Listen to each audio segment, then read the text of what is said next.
The air conditioning in the lobby of Serene Altitude Resort, Abuja, hummed at exactly the right temperature.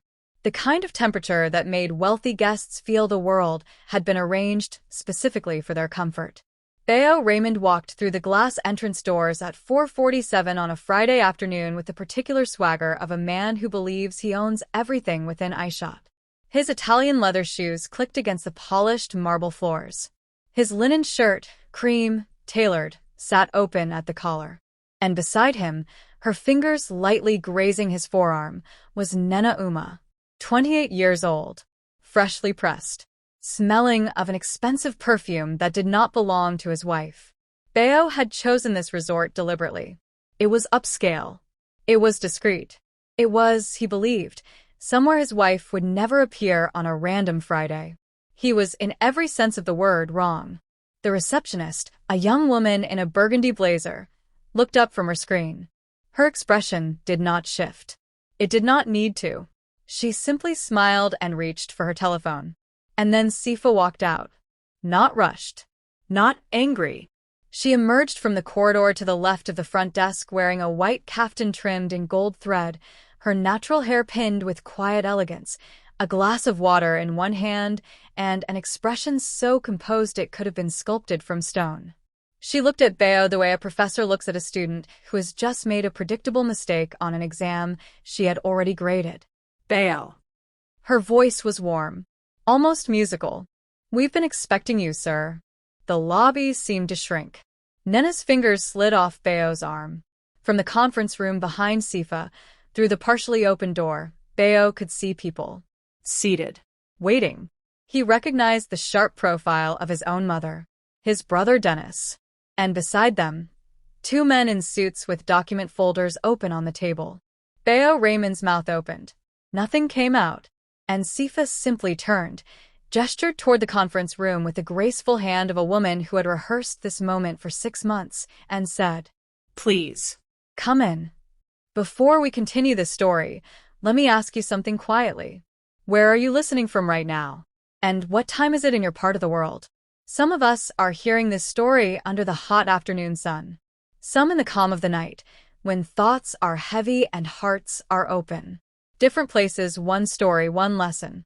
If stories like this speak to your heart, please subscribe to the channel. Your like helps this story reach another soul. Your comment tells me you understand the lesson. And when you share, you may be saving someone from the same mistake.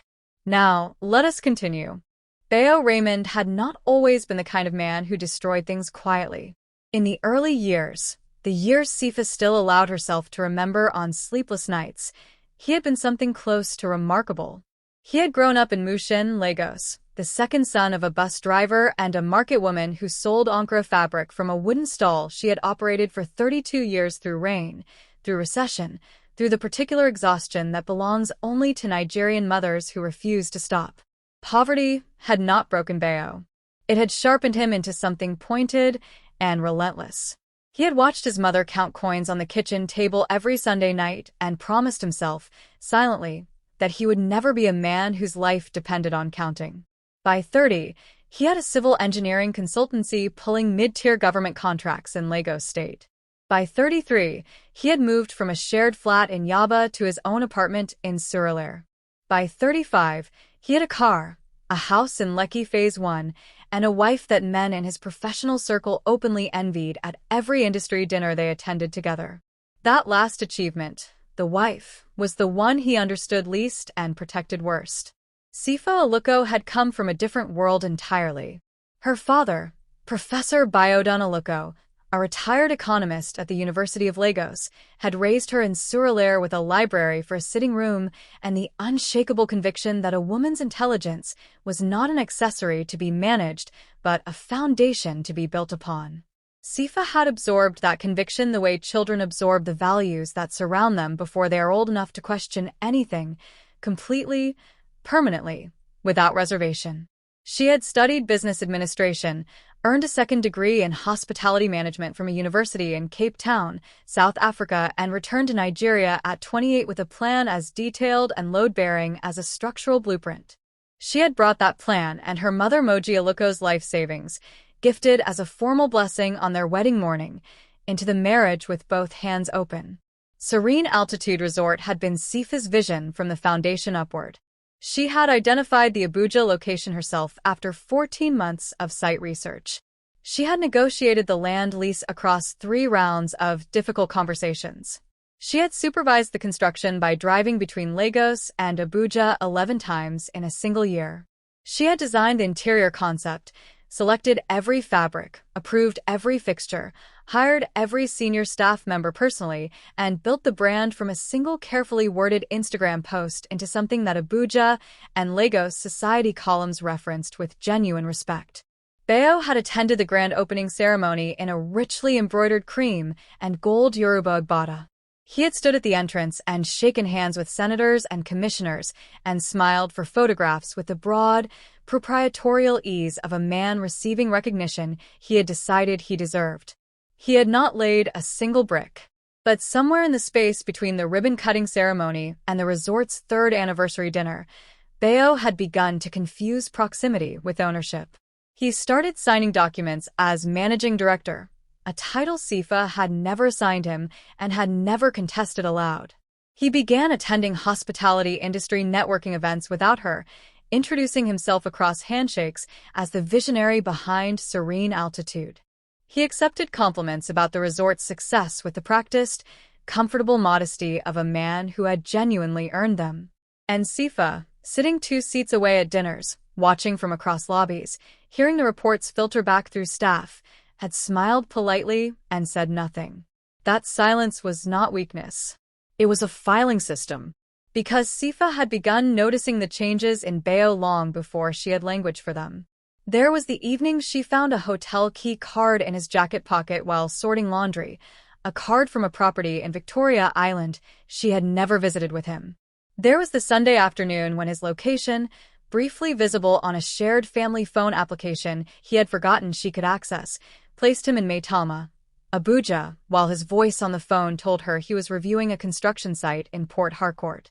There was the slow migration of his phone from the coffee table to face down on every surface, then to his pocket during meals, then into the bathroom during conversations, then on long solitary walks he had never taken before in 11 years of marriage.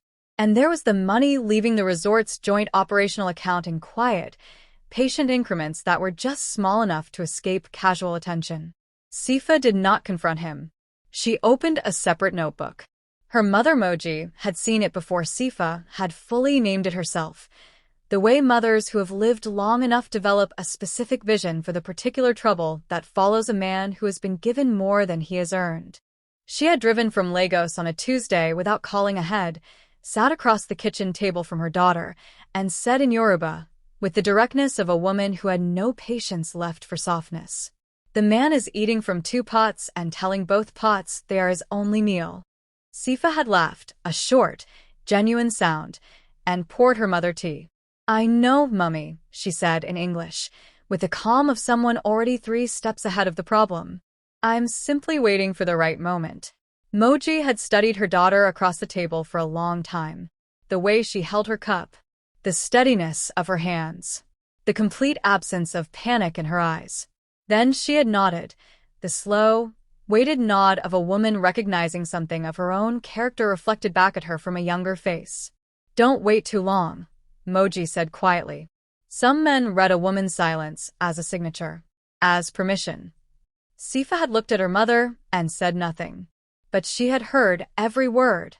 And somewhere across Abuja, in a service department in Maitama that smelled of new furniture and borrowed promises, a young woman named Nena Uma was telling her closest friend over the phone that she had finally found herself a serious, established man who knew exactly what he wanted. She had no way of knowing that the man she was describing had not built a single thing he had claimed as his own, and that the woman he had spent 2 years quietly erasing was, at this exact moment, sitting at a kitchen table with her mother, writing everything down. Some storms do not announce themselves with thunder. They arrive in silence, in key cards found in jacket pockets, in phone screens turned face down, in the particular smile of a woman who has decided that patience is not the same as surrender. Bayo Raymond was walking toward a reckoning he could not yet see. And the most dangerous thing about it was that the woman building it loved him enough, once, to have shown him a different road. He had simply never looked up long enough to see it. Nena Uma had grown up in Enugu, the only daughter of a civil servant father and a mother who taught primary school. She was not a villain in the way stories sometimes require their villains to be. She was ambitious, yes. She was attracted to stability and status, yes. But she was also, fundamentally, a young woman who had been told a specific set of lies by a specific man and had chosen to believe them because the alternative was less comfortable. Bayo had met her at a hospitality industry summit in Lagos 18 months before the Friday that would end his life as he knew it. She was presenting a marketing paper on digital branding for boutique hotels. She was poised, articulate, and exactly the kind of young professional that men like Bayo, men who had married competence and grown bored of it, found dangerously refreshing. He had approached her during the lunch break. By the summit dinner, he had told her he was in a complicated situation at home. By the following week, he had installed her in a 2-bedroom apartment in Maitama, Abuja, funded quietly from resort operational accounts he was systematically reclassifying as management expenses. By the 4th month, Nena had a car, a clean, 3-year-old Toyota Camry, registered in his company's name. Nena was not entirely naive. She knew there was a wife. But Bayo spoke about Sifa the way men of his particular dishonesty always do, as a cold, distant woman who just didn't understand him anymore. As someone who had become more business partner than spouse. As the past, waiting to be formally concluded. She's a good woman, he had told Nena once, with the manufactured sorrow of a man auditioning for sympathy. But we grew in different directions. I'm just waiting for the right time to handle it properly. Nena had held his hand and believed him. She should not have. Because what Bayo was actually doing during those months of waiting for the right time was something far more calculated than she knew. He had quietly approached a lawyer, not Barrister Chisholm Kalu, who was Sifa's attorney and would have reported the conversation immediately, but a private practice lawyer in was too, Abuja, whose discretion he trusted. He wanted to know, if the resort was registered under both names, what would a divorce settlement look like? The answer had unsettled him. The original land lease agreement, the construction financing documentation, the brand registration, the business operating license, every foundational document carried Sifa's name as primary director, funded in significant part by a documented gift from her mother, Moji Aluko. In a legitimate proceeding, Bayo's claim to the resort would be, at best, a minority interest. So Bayo had done what frightened, greedy men do when the legal route is unfavorable. He had tried to rewrite the paperwork. Over a period of 4 months, he had visited the resort's administrative office, waving off staff with the authority of a man who had always presented himself as co-owner and quietly substituted himself as sole director on several internal operational documents. He had accessed Sifa's administrative email through a shared device password she had never changed, not because she didn't know how, but because she was watching to see exactly how far he would go. She had watched him go very far. Then she had forwarded every email, every document alteration, every suspicious transaction record to Barrister Chisholm Kalu's office in Lagos, in a folder marked, simply, ready. Meanwhile, Bayo had grown confident. The apartment with Nena had become a second home. He no longer invented business trips. He simply told Sifa he would be in Abuja for the resort and stayed instead with Nena 3 streets away from the very building he was trying to steal. The audacity, Sifa would later tell her mother, had almost impressed her. It was Nena herself who had proposed the Abuja weekend. "Take me somewhere proper," she had said, with the particular tone of a woman who had been promised upgrading. Not another hotel, off the expressway. Somewhere that matters. Bayo had thought about it for exactly 45 seconds. Then, with the breathtaking recklessness of a man who had mistaken silence for ignorance, he had typed the name into the booking portal. Serene Altitude Resort. He used the corporate account. He did not know that the booking notification went directly to Sifa's phone. He did not know that she had set it up that way 4 months ago. He did not know that when she read the booking, 2 guests, 1 room, his name, she had simply set down her phone, called Barrister Chisholm Kalu, and said, "It's time." The conference room at Serene Altitude Resort was called the Acacia Room. Sifa had named it herself, after the tree her father used to sit under while reading in their Suralur compound. She had chosen warm lighting for it, cedarwood paneled walls, a long oval table that could seat 14 comfortably. Today it seated 11. On one side sat the Aluko family. Moji Aluko, 67 years old, dressed in deep purple, her hands folded on the table with the patience of a woman who had been waiting for this day since she drove to Abuja on a Tuesday and drank tea with her daughter in a quiet kitchen. Beside her sat Sifa's uncle, Chief Rodamai Aluko, 64, a retired magistrate whose presence in any room rearranged its atmosphere. And beside him, two of Sifa's closest friends, who had been present through every stage of the planning and were here now as witnesses. On the other side sat the Raymond family, or rather, the members of it that Sifa had personally called. Bayo's mother, Mama Raymond, 71, had been brought from Lagos the previous day, told only that there was an important family matter that required her presence. She had arrived not knowing what she was walking into. She knew now. She had been in the room for 40 minutes, and she had not spoken once. Dennis Raymond, Bayo's younger brother, sat beside his mother, his expression carrying the particular anguish of a man who had suspected everything and confirmed nothing, and now had confirmation laid before him in document form. At the head of the table sat Barrister Chisholm Kalu. 45 years old, Lagos-trained, Abuja sharpened. She wore a navy blue suit and the expression of someone who had organized this proceeding with the precision of a surgical team. The document folders were already open. It was into this room that Sifa now led her husband and his mistress. Bayo's footsteps had slowed the moment the conference room door opened fully. His eyes moved around the table in rapid, desperate calculation. Mother, brother, in-laws, lawyers, witnesses, and landed nowhere safe. His face, which had carried the easy confidence of a man expecting a hotel room, had collapsed into something unrecognizable. Nena had stopped walking entirely. She stood just inside the doorway, her handbag clutched against her stomach like a shield. Sifa moved to her chair at the table, sat down, and folded her hands. "Please sit, Bayo," she said. Her voice had not changed its temperature once since the lobby. "We have a lot to go through." Sifa, his voice came out wrong. Fractured. This is not. "Sit down, Bayo." This time it was Mama Raymond who spoke. Her voice came from a place beyond anger.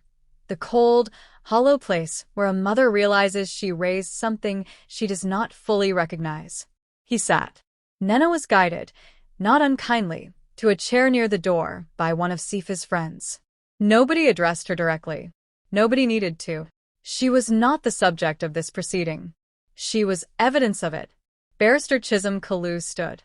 She explained, with the efficiency of someone who respected everyone's time, what the documents contained. The original resort ownership documentation. The financial trail of Bayo's unauthorized withdrawals, totaling 4,800,000 naira over 14 months. The email records showing his attempts to alter directorship documents. The lease agreement showing Moji Aluko's seed funding, legally documented as a parental gift to Sifa, not to the marriage. She placed the divorce petition in front of Bayo. He looked at it the way a person looks at an accident scene, unable to move, unable to look away. "You planned this," he said finally, looking at Sifa. She did not flinch. "You planned to steal my resort," she replied, simply. "I simply planned faster." The room held its breath. Chief Rodamai cleared his throat. When he spoke, it was with the measured gravity of a man whose words still carried the weight of a courtroom. "The resort is not part of the matrimonial asset pool.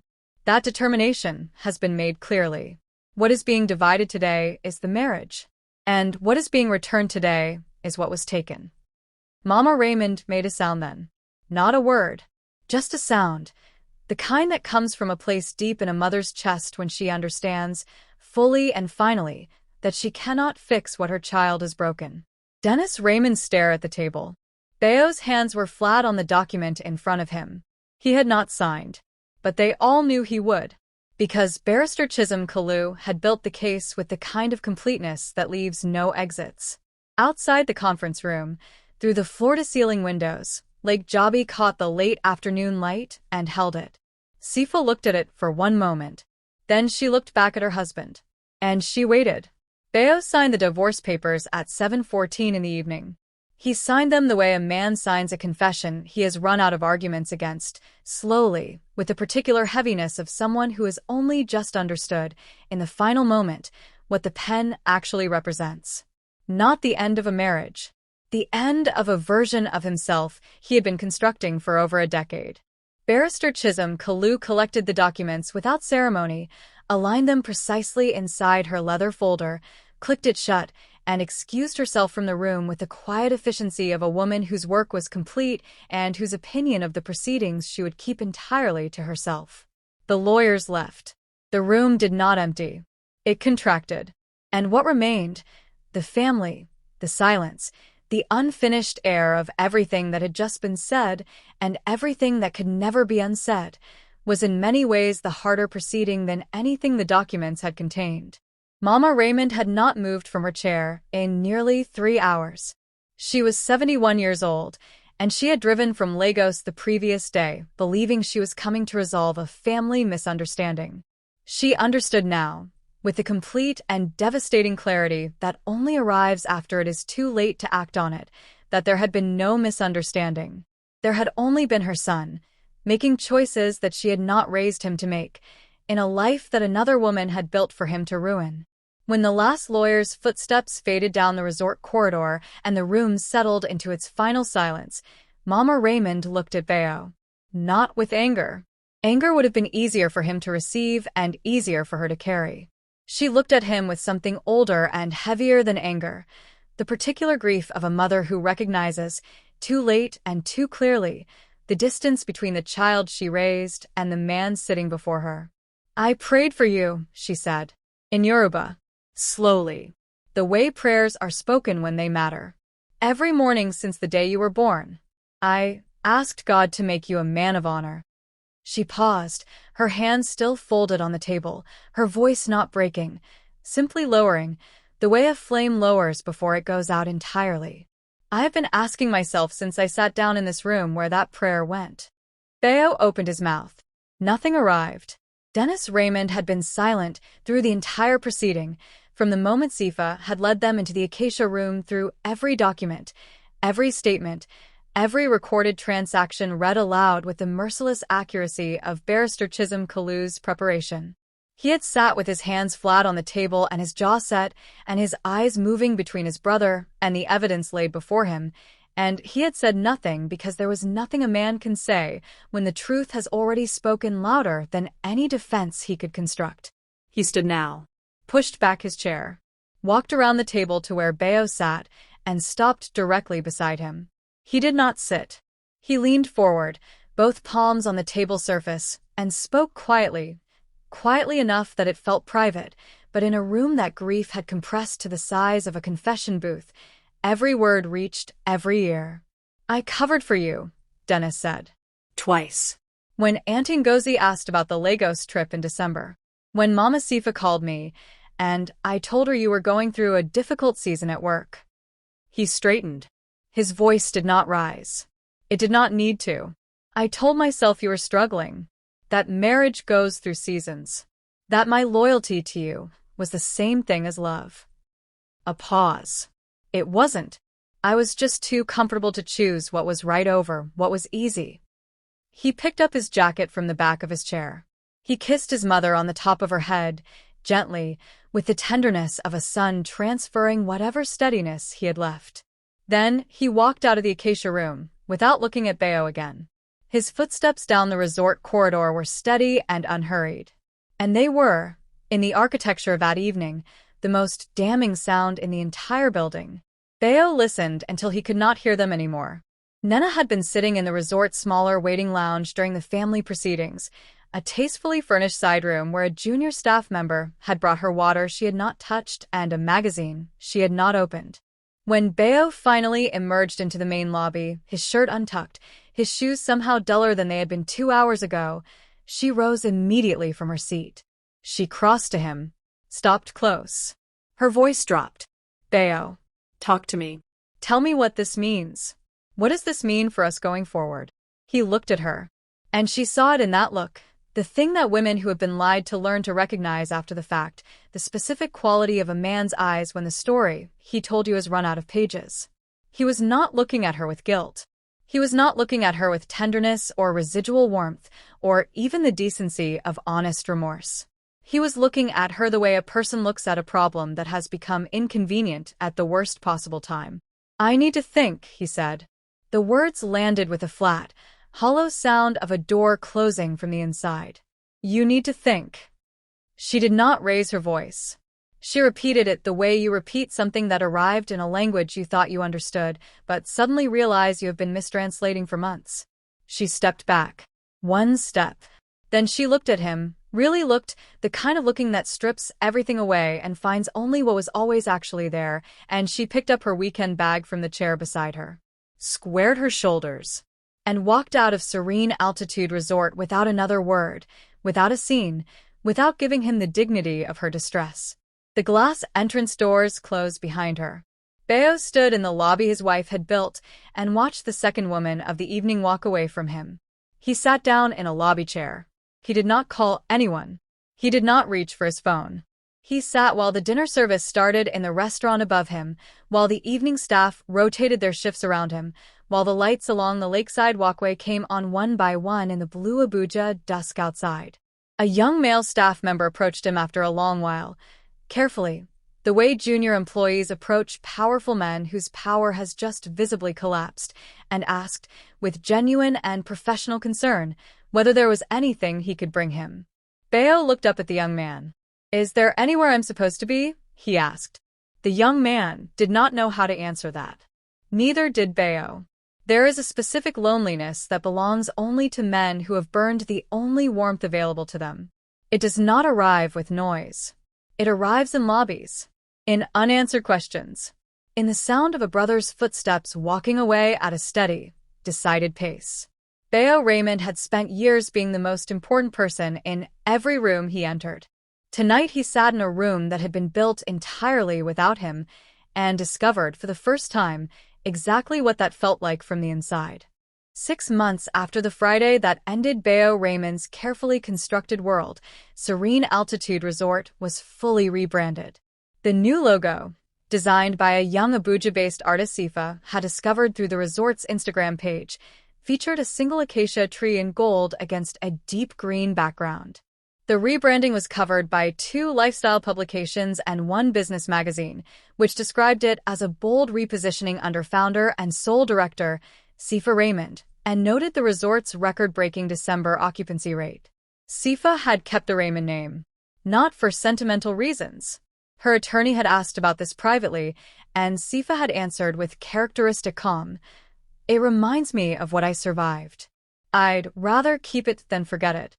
Moji Aluko had moved into the resort's private residence apartment for the first 2 months of the aftermath, not because Sifa asked her to, but because she was her mother, and that was what mothers do.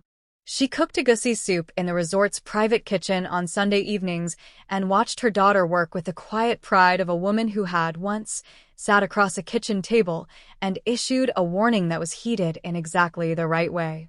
"You know," Moji said one Sunday evening, stirring the pot, "I didn't know if you'd be strong enough." Sifa looked up from her laptop. "I didn't either," she admitted. And then, for the first time since the Friday in the conference room, she laughed. A real one. The kind that costs something. Moji smiled into her pot. Bayo Raymond's trajectory in those same 6 months followed the kind of arc that people speak about in hushed, almost instructional tones. The Lekki Phase 1 house, which had been purchased jointly and was the one asset legitimately split in the divorce, was sold. His share, after legal costs and the formal repayment order for the 4,800,000 naira withdrawn from resort accounts, left him with enough to rent a 2-bedroom flat in a quieter part of Lagos.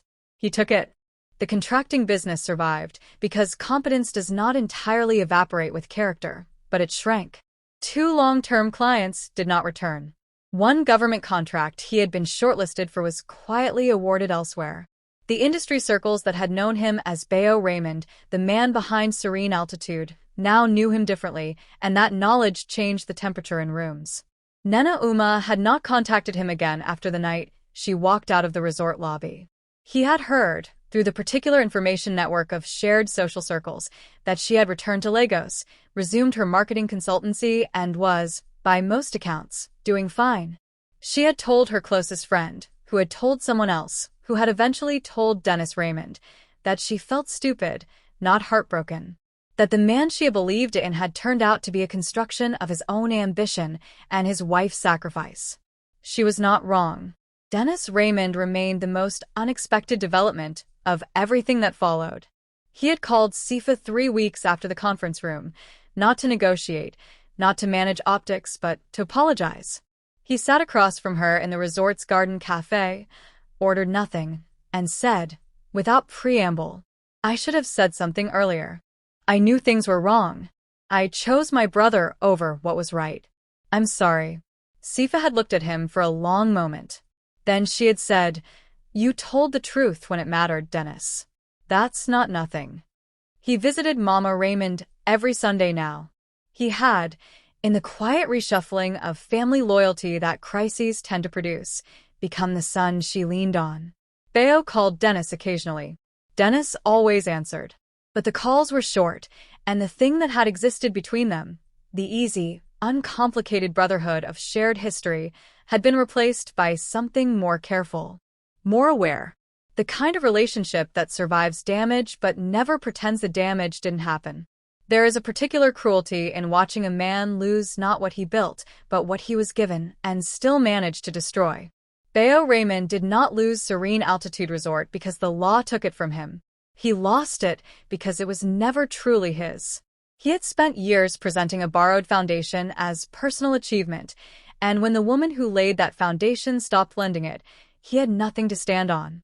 This is the truth that African families, in their quiet conference rooms and Sunday kitchen conversations, have always known, that a man who builds nothing and steals everything will eventually stand in a lobby of his own making, watching lawyers walk in, watching his mother look away, watching the woman he underestimated gesture calmly toward a room he cannot leave unchanged.